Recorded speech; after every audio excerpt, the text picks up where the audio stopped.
Pollution par boue rouge en Hongrie. Il est près de 12h30, le 4 octobre 2010, lorsque cède le mur d'enceinte du bassin de stockage numéro 10 de l'usine de bauxite aluminium MAL d'Ajka en Hongrie. Près d'1 million de mètres cubes de boue rouge, toxiques, sont libérés et se déversent en torrent sur plusieurs villages. Le bilan de la catastrophe sera de 10 morts et plus de 200 blessés. Les boues, qui contiennent des métaux lourds, et les eaux très alcalines issues du process pour le traitement de la bauxite, arrivent vers 18h dans la rivière Marcal, qui voit rapidement son pH s'élever dangereusement. La rivière se jetant plus en aval dans un affluent du Danube fait craindre aux autorités la pollution du fleuve. Elles alertent tous les pays du bassin du Danube. Le lendemain, l'état d'urgence est déclaré dans 3 départements de l'ouest du pays. Les dommages sont immenses. 7 personnes sont portées disparues, plus d'une centaine sont blessées, des centaines d'hectares sont pollués. C'est la plus grande catastrophe écologique qu'ait connue la Hongrie, annonce le secrétaire d'État chargé de l'environnement. Afin de réduire le pH très élevé de l'eau de la Marcal, mesuré à 13, le pH neutre est à 7, et de diminuer la pollution, du gypse est répandu dans plusieurs villages et dans la rivière. Des barrages fluviaux sont installés pour stopper les éléments contaminants les plus denses. Puis une neutralisation à l'acide acétique est effectuée en fin de course de la rivière. Lorsque le 8 octobre, les boues rouges atteignent le Danube, la qualité de l'eau ne présente plus de danger, selon les autorités hongroises, ce que conteste Greenpeace qui a effectué des prélèvements. Mais les boues ont tué l'ensemble de la faune et de la flore de la Marcal et pollué fortement une autre rivière en amont du Danube.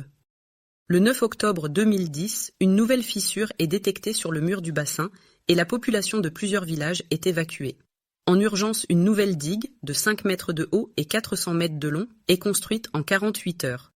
Le bilan de la catastrophe est porté à 10 morts et plus de 200 blessés, la plupart par brûlures causées par le pH très élevé généré par l'eau alcaline mélangée aux boues rouges toxiques. Le 13 octobre, l'OMS, Organisation mondiale de la santé, missionne une expertise pour évaluer les impacts sanitaires à long terme de l'accident. En effet, les métaux lourds présents dans les boues s'accumulent dans les organismes et peuvent être responsables, à long terme, de problèmes de comportement, de développement et de reproduction. Les fortes précipitations qu'a connues la région en 2010 sont l'une des causes de l'accident. L'immense quantité de pluie tombée sur la boue rouge du réservoir 10 a augmenté la pression exercée sur le mur d'enceinte, ce qui a accéléré le processus d'érosion de la digue et a fini par provoquer une fissure sur le mur. Analyse le Barpi dans la fiche ARIA numéro 39047. Par ailleurs, l'ONG WWF a diffusé des photos aériennes prises 3 mois avant l'accident qui montrent des traces de fuite de boue et de déstabilisation du mur. Ceci met en exergue les négligences de la direction de l'usine.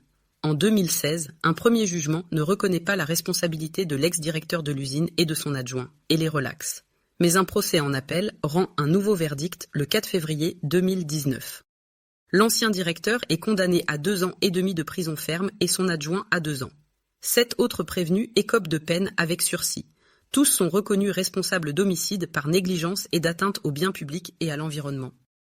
L'État hongrois, qui était chargé de vérifier les installations de l'usine et qui délivrait les permis de fonctionnement, n'est pas inquiété.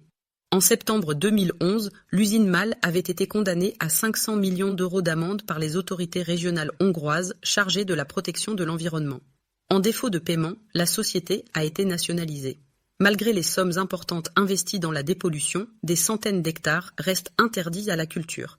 La majorité des habitants ont été relogés à quelques kilomètres des villages sinistrés. D'autres ont refusé de revenir vivre dans la région.